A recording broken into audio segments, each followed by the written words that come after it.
Hello, dear listener, dear viewer. My name is Mompoloki, Lerumo, Mogobe. Welcome once again to this program, Mogobe Nuggets of Wisdom podcast. We do our best to bring you fresh and exciting content each and every time. Today, I'm privileged and honored to have with me a member of Key Wealth and a good friend of mine, Mr. Mogomotsi, who is going to share with us matters relating to financial freedom. I'm going to be prodding you, Mr. France, with 10 points related to financial freedom. But before we get there, would you care to introduce yourself to our audience and to tell us what you are all about? Oh, thanks a lot, Mr. Mogobe. I'm happy to be here. I've been looking forward to coming here and sharing what I know with the audience. I think your audience are amazing. I mean, I've seen quite a few videos and you've been doing a good job. My name is Mogomotsi Patrick France. I'm the founder and director of Key Wealth. Key Wealth was founded in 2014. We're in the 6th year now. And what we do is we say we're a financial education and wealth management company, right? It's a group of companies, but all geared towards helping an individual create wealth. I mean, we want people to achieve financial freedom. Within the companies, we've got a training consultancy, which is accredited by BQA. We need a training. People, look, there are 3 steps to creating wealth. You need to know, they have the understanding, the know-how, that means the knowledge, right? And you have to plan, and you have to be able to manage the portfolio. So what we did at Key Wealth, we say we specialize in financial education, financial planning, portfolio management. So the training part of it was meant for us to train people so that we give them the insight, the know-how, and the skills to be able to have the right mindset. The second company that we have is an investment advisory. We're licensed by NBFIRA. That means we do investment advisory, investment strategy, still under Key Wealth. And we also have got an insurance broker, right? That means now we look at the risk management side of things, and we help people insure that stuff. Okay, so you could say we specialize in training, advisory, and risk management. I've got about 26 employees. The company has been growing. We're looking forward to employing more, actually, because we want to continuously be empowering more people. So the bigger we grow, the better people we reach. Yes, I've had the benefit, dear listener, dear viewer, of being exposed to Mr. Mogomotsi France's company.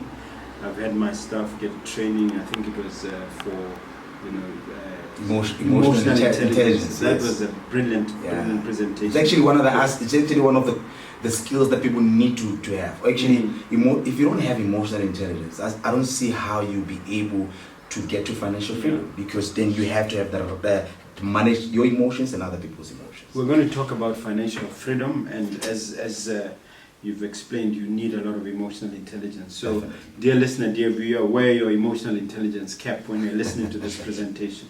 Let's start with the obvious. Talk about, we're going to cover 10 nuggets as usual, these being about nuggets of wisdom, but we've packaged it into different points. So I'll prod you with a point, and then you elaborate a little bit more on that point. No problem. What's your story about life? I think that's the first question that everybody has to ask themselves, even before you talk about financial independence. Yes, I mean, everyone has a story. I mean, everyone has a story about money, has a story about life in general, has a story about belief systems, has a story about philosophies, ideologies. Everyone has a story. I mean, we grew up from somewhere. And I can tell you that majority of people, because we know the setup, actually, the financial setup, is that there's quite a lot of poverty, and we've been told stories as we grew up.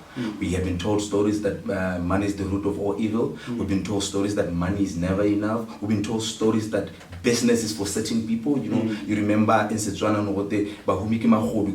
well, I've heard expressions like filthy rich. Filthy rich. Yeah. People use that because sometimes it's an issue of, do you come from a story of scarcity or do you come from a story of abundance? So we do have a story. So what story do you have? Now your story can either make you or can break you. It can either be one thing that helps you to succeed in life, or it could either be your limitation in terms of how you. So when a person comes to you for guidance, for help, you want to first establish their story. Yeah, how do they look at life? Look, when I say belief system, philosophy, and ideology, you might know that belief system is what do you believe about life. And that is influenced by what you've been taught. Remember that when you're born, there's two parts of your brain, the subconscious and the conscious part of your brain. So everything that is stored in the subconscious creates a story, and you tend to believe it to a point where now your belief system is influenced by a story. Your philosophies, meaning how you look at life, is influenced by a story. All right? Your ideologies, how you think about life, is influenced by a story. Okay. Now you can never create wealth up until you review your story. To say, what is my story, and do I have a story about life that resonates with financial freedom? Let's move to the next point, really having to do with being poor. You say that when a person is poor, it's not their fault. What do you mean by that?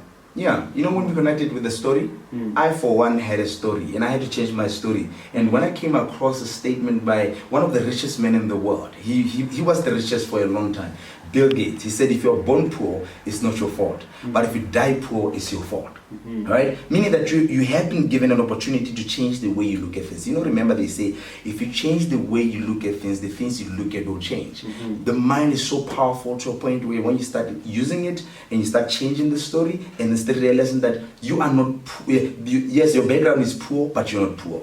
Right? So you being born poor, it does not dictate the outcome of how your life will be. So you then have an opportunity between the time you become conscious about reality of what's happening to now change things to a point where you change your reality altogether. So you're saying being poor is a choice? It's difficult to swallow, isn't it? It's not. I'm not saying it's a choice because we find ourselves in situations where we are poor. Remember, let's define poverty. Poverty is not lack of resources. Poverty is a state of mind. Meaning that a lot of people are not really poor in terms of resources. It's not that they don't have resources. It's just that the mindset itself, they are unable to use the mindset to leverage resources so that they're able to create that financial freedom. Now, here's the thing about it. You ask the question to say, is being poor a choice? Yes, when you're older, being poor is a choice. But when you are young, we can't say that you chose to be poor because you found yourself in a situation. Okay. Yes. Now let's go to the question of habits, because there are things called financial habits, and one of the things you keep saying, I think in one of your presentations at Gaps FM, you said people should review their financial habits. They should. Thanks a lot for listening. I think your viewers might also know that they've got the weekly radio shows, which I think I'll share at the end. Now, here's the thing. Money follows habits. Now, if one of your habits is every weekend you go out and drink, obviously that's where your money will go. If you have a habit of shopping, that's where your money will go. If you have a habit of thinking that you are, giving is good, but some people just don't know how to say no. So that means now you have a habit of just simply not being cautious of your money. You just give. And then at the end of the day, the money will go through that because people will take advantage of that.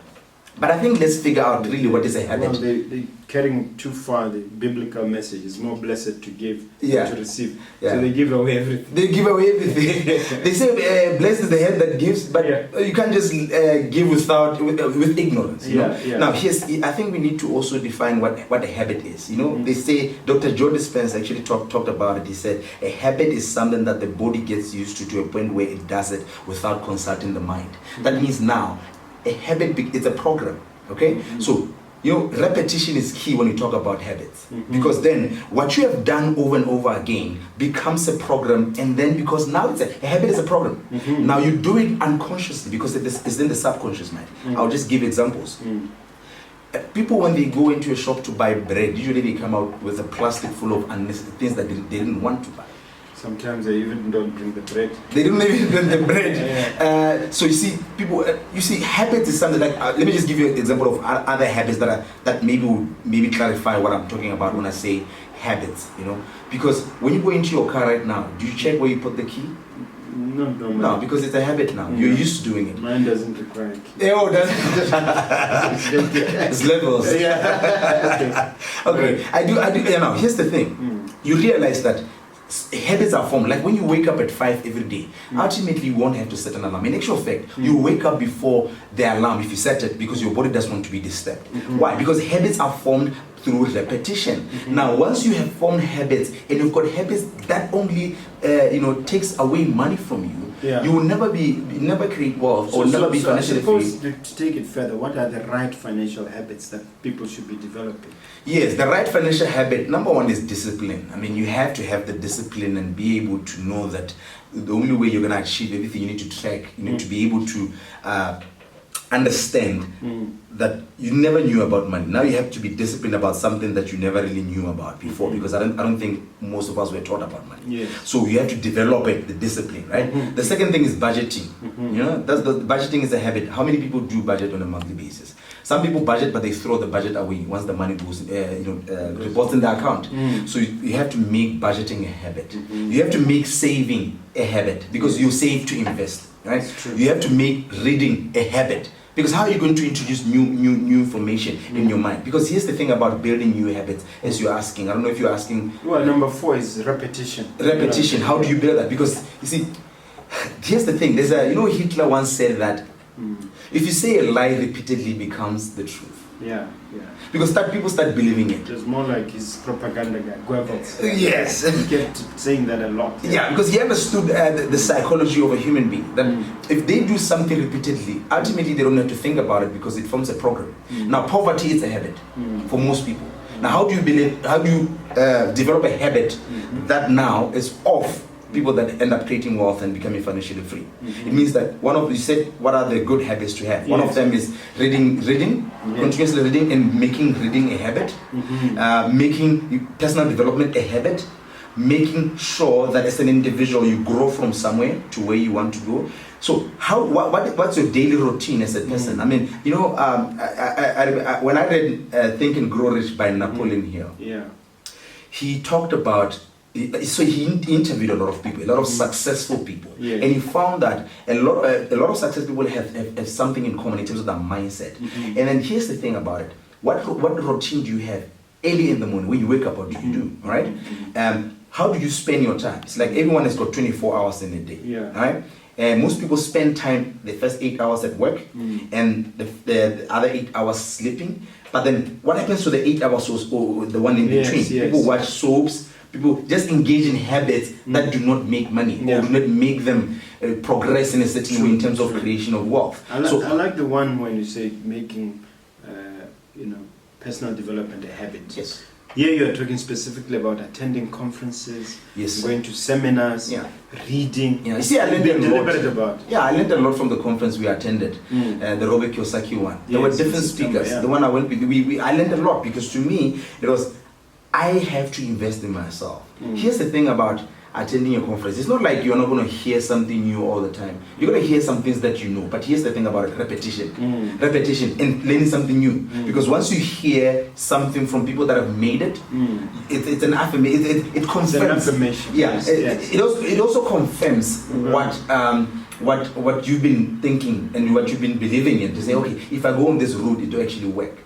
Because the thing about it is, what habits do successful people have? What do they do? You study them. I mean, remember it says that if I've got 4 broke friends, guess who's the 5th? It's you.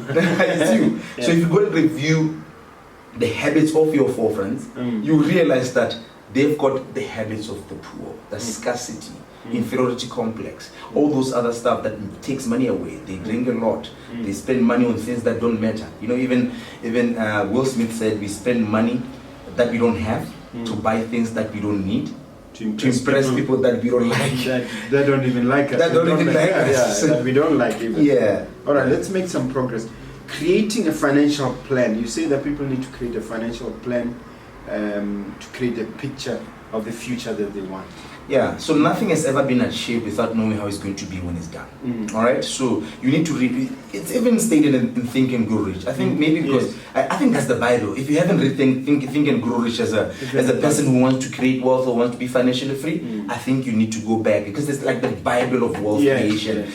So in there it talks about, Habakkuk says you must write it on the tables and run with it. You must run with it. Before you write it on the table, you need to be able to see it clearly. Let's take an example of this building we're in. I mean, you've been showing me a wonderful plan about the new CBD building. I hope people will be, definitely. That's a good one. Thank you. So you see, someone has to see this building in their mind before before it comes in existence. Yeah. And Confucius even said, whatever a human mind can conceive, a human mind can achieve. It has to exist first in your mind. And so, you see, in Think and Grow Rich, Napoleon Hill said, thoughts are things, meaning everything starts with an idea. Once you think about it and you're able to see it, that's when it become a reality. It can never become a reality before you think about it. Yes. Now, going back to the example of the building, yes. someone had to. Okay, let me just. Yeah, you see. Don't show them too much. Okay, you can just show them the outside. The outside. They'll be able to see it once it's done. Yeah. So you see, there are two people here. There's you and the person who drew this plan, right? You had to see this in your mind. Yes. Before the plan becomes the way it is now. Now, after that, you see it in your mind, it's going to become a reality. Because now all the measurements are done and everything is there. You see, you know how it's going to fit wherever. You don't even worry about how it's going to get there. So relate that to a financial planning. A financial plan, see, you need to know at what point in your life will you be financially free. If you say 5 years from now or 10 years from now, you need to know how much money you want at that point. You need to know exactly how you want your life to be at that. So you paint a picture of how you want your life to be at a certain point in your life. All right. So from then you appreciate where you are. To say, I'm here, but where I am, I don't have all those things. Probably I don't have even the know-how and the skills or the resources to get me there. Yeah. And then identify the person who's capable of achieving that picture. Once you identify, and then you see between you and that person who's capable of achieving that picture, what is it that you lack? Because here's the thing: people think that success is the result of making money. No, making money is the result of success. You have to be successful first in the mind before you can, because money is just a yardstick to measure how successful you are. Because once you know what you want, you find people who want to help you to get what you want. Because it's the law of attraction. Now you start igniting. You see, it's like when you like a car. You say, okay, I like a Range Rover. You start seeing a lot of it around town. Why? Because you have ignited something in your mind, like reticular activated system. Yes. Once you know what you want and you've painted a picture, then from there you draw up, now in terms of financial plan, you draw up a roadmap that will take you from where you are to that financial picture. Look, it doesn't mean that you'll achieve it as it is, but there's progress. We spend the whole interview on that. I want to move you to. Okay, but let me say another point before we go there. Yeah. You know, Denzel Washington said, "Don't confuse movement with progress. Just because you're doing a lot more doesn't mean you're getting a lot more done. But once you have a picture and then you know where you were starting, you are then grateful. You are measuring. You are measuring your progress. Yes, you are able to see progress, and progress does what? It motivates you to move forward. And then you need to have, within the financial plan, there's a debt management plan, how you're going to use debt and leverage debt. There's an investment plan, there's a savings plan, all right? There's a risk management plan, there's an emergency plan. There's quite a number of plans within the financial plan. And all these are sort of like modules that your company can help. Definitely. Okay. All right. Let's move on to number 6.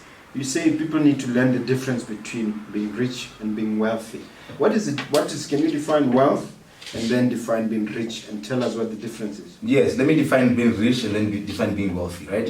It's the same thing. I just took rich and then put it this side. Yeah. All right. Being rich is measured in money, all right? But being wealthy is measured in time. Okay, so now here's when you've got 100,000. There's a way in which I say money. I don't say 100,000. It's 100,000. Yes. You have to develop a relationship with money. Yeah. You say it loudly. You say it loudly, yes, with power, because then it sees that you understand it and you build that relationship and you take it seriously. Yeah. Now, being rich is measured in money, being wealthy is measured in time. If you've got 100,000 in your account, you're 100,000 richer. But if your living expenses is 10,000 a month, then I'll divide that 100,000 by 10,000. And then I'll say this 100,000 can only last you for 10 months. So meaning what? Meaning that you're only 10 months wealthier, or you are only wealthy for 10 months. Now, people need to know wealth is when your passive income exceeds your living expenses. So that's why I always say, when I teach people about money, I say, you might find that in an organization, there'll be a cleaner and there'll be a manager. And the life of a cleaner will be way better than a manager. Why? Because this person is not only living below that means, but they're also wealthier. Why? Because they may be earning 2,000, but they've got multi-res with 3 rooms, 4 rooms, that each is giving them 1,000, and now it's a total of 6,000. But their living expenses, how much? It's about maybe 2,000, and they have an extra amount. That's the only way you can invest. So in other words, a cleaner can be wealthier than anyone can be wealthy. We might not all be rich, but anyone can be wealthy. So we just need to understand wealth is when, you see, when we're talking about financial freedom, wealth is when now you don't have to worry about money. Or financial freedom is when you don't have to worry about money. Why? Because you don't have to wake up in the morning and say, what am I going to do? Because money is there and it doesn't have to be there in a lot of it. That's called richness. But JC says more money, more problems. It means automatically you're going to have more headaches. Don't you want to have bigger problems of money? Money problems are better than, you see, here's the thing about than lack of money problems. You see, let me just say this one for now. You probably have heard people say money can buy happiness, but maybe you hear that from a person who has a lot of money. Because here's the thing. You see, if you have a lot of money, it doesn't mean like money can solve everything. No. But if you don't have money, a lot of things, you start worrying, you start being angry, you start blaming other people, your life starts, because everything seems like everything that is going wrong in your life seems like it's because of lack of money. So once you have now developed, you see, even Zig Ziglar said money is not everything, but it's right there with oxygen. That means we need it. But we need to understand how it works before it works for us. So you being rich and being wealthy is one thing that you need to realize. You explained that powerfully. Thank you so much. You see, and I also believe that we must develop a mindset that creates wealth. How can a person just develop a mindset? A mindset that creates wealth. Are we talking about the law of attraction here? What are we? Part of it, we're talking about the law of attraction here, because you see, wealth is not something that you pursue. Wealth is something that you attract. It's not my quote.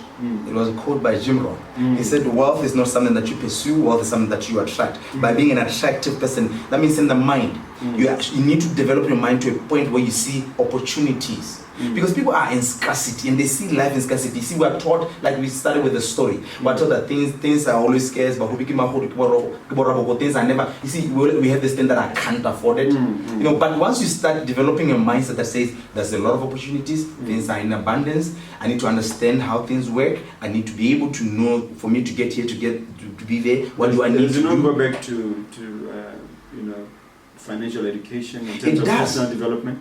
You see, I also quote Jim Rohn again. He said, a formal education will make you a living, but self-education will make you a fortune. Meaning that part of the self-education is financial education. Because we're never taught it at school. That means it's self-education. We need to teach ourselves that. And we need to also get to companies like Keyword and say, guys, what do you have as conferences, as trainings that I can enhance my knowledge and empower myself in issues of financial literacy?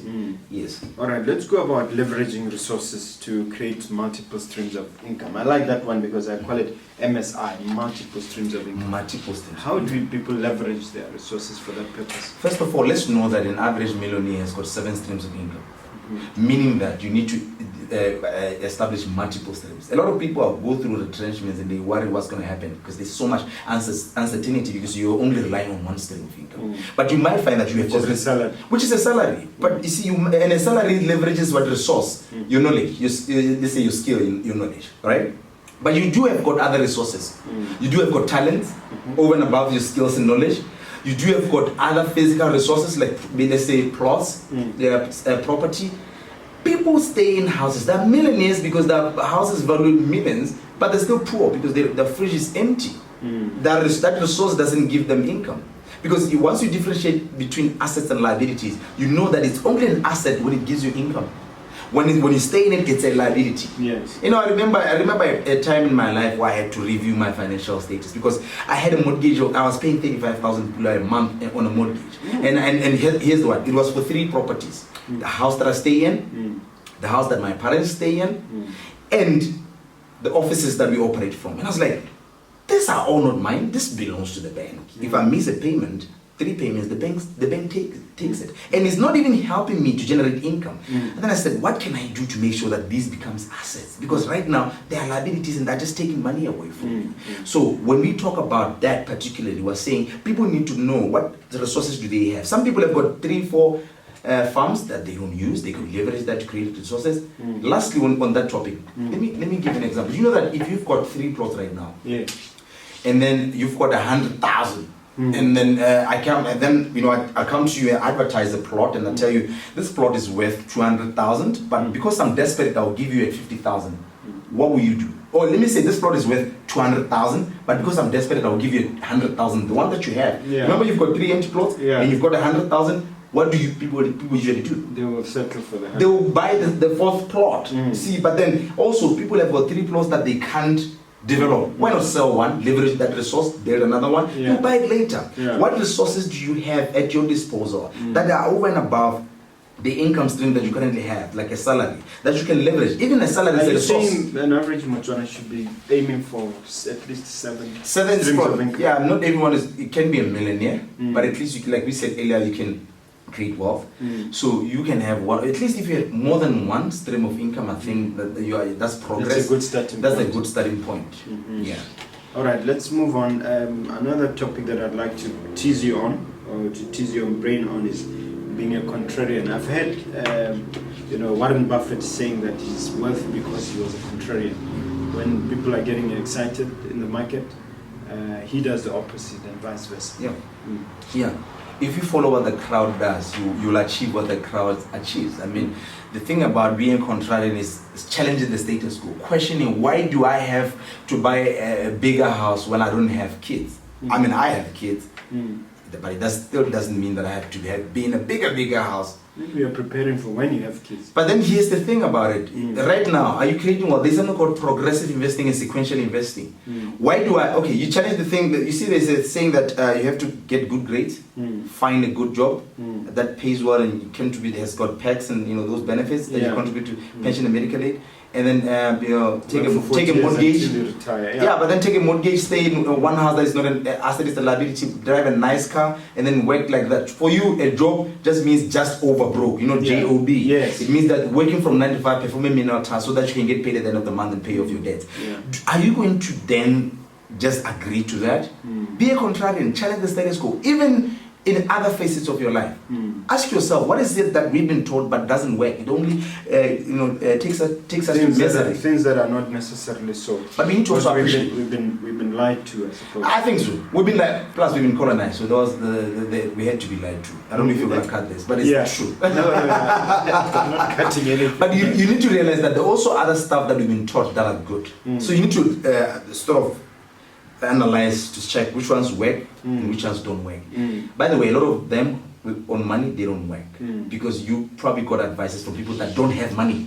How can you, as someone who has not amassed wealth, advise you about creating wealth? They'll tell you how scared it is, how scared they are to creating wealth. Even Napoleon talked about the fears that you have, and one of the fears is the fear of poverty. So people have scarcity. Remember that saying, rich people are devilish. I've heard that. Yeah, so many of them. But I think it's changing now, right? It can change, but you see, I think I'm highly concerned about the situation, especially in Botswana, of household debt. I'm really concerned about how bad is it? It's bad because if I can give you the numbers, you'll be shocked. Because in 2012, look, we're a population of 2.3 million, 400 and something thousand people working in the formal sector, and our household debt is more than countries with millions and millions of people also employed in the formal sector. In terms of proportion. In terms of when you look at ratios, a country might have 1 million people working in the formal sector. We have 400,000, but the household debt will be lower than us. You see, it means that per household we owe a lot.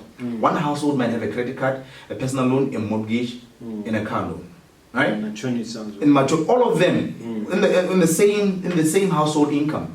So in 2012 it was 16.1 billion. Right now, last year it was 33.2 billion, and it might go up to 50 billion because every time people they have a salary increment without any growth in the GDP of and also income. without, and that's the thing, in the net worth, without any growth in the net worth of the family. But by simply increasing the debt, and you also every time you take debt without planning, you are stealing from future generations. Yes. Yeah. Let's talk about the general statement that your circumstances will not change unless you change. Nothing will change unless you change. What would you say to the listeners at point number 10 by way of emphasizing the importance of personal education, financial education, and working towards change? Yes, nothing will change until you change. If you want things to change in your life, I don't know why today I'm quoting Jim Rohn or not, because maybe he talks Jim about Rohn is the key guy. It's like the guru. He's the guru. Yeah. And by the way, the first time I saw his videos was actually 10 years ago. That's why he passed 11 years ago, eh? Yeah. 09 when he passed away. So I heard about, I started knowing about him, I think, when he was just about to pass on. Yeah. Now, here's the thing, I sort of internalized them and they worked for me. Yeah. And when he said nothing will change unless you change, I said, you know what? I came from poverty.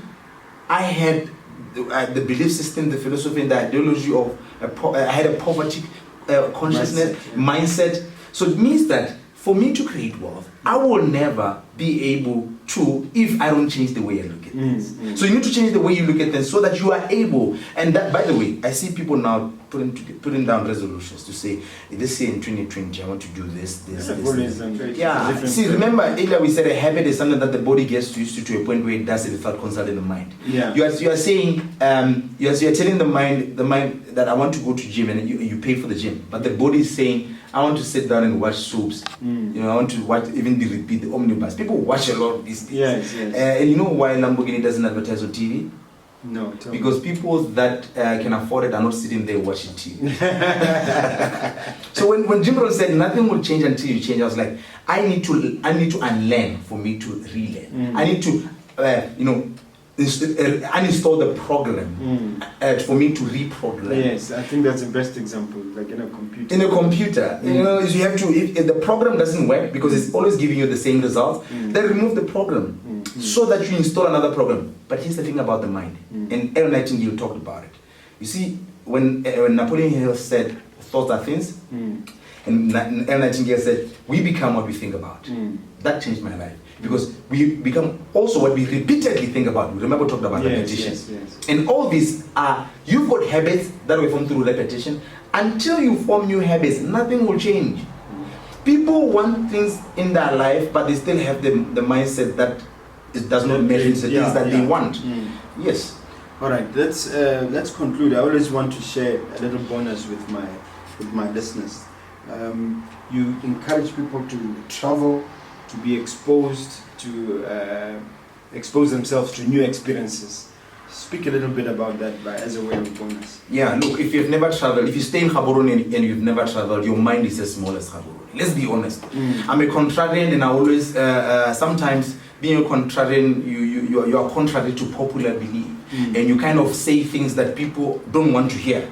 And they are the truth. Because when you look at it, when you've never traveled, like I say, your mind is as small as Gaborone. Plus again, if you stay, let's say in Lesenepole, I like to give example of Lesenepole, I don't know why. I just like the village. You can change to Matuburikwan. Matuburikwan, I'll do that. Thanks a lot for giving me another village. I think people of Lesenepole are now worried why I'm always giving example with that village. Now here's the thing about it. When you stay in Lesenepole, or Matuburikwan, and everyone around you is poor, poverty becomes normal. Because then, to you, you've never seen much. And we always complain about people coming into our country and taking things that we could have taken. Hey, we don't have the know-how, the insights, and the mindset to be able to see this as opportunities. These guys have seen much at the places where they come from.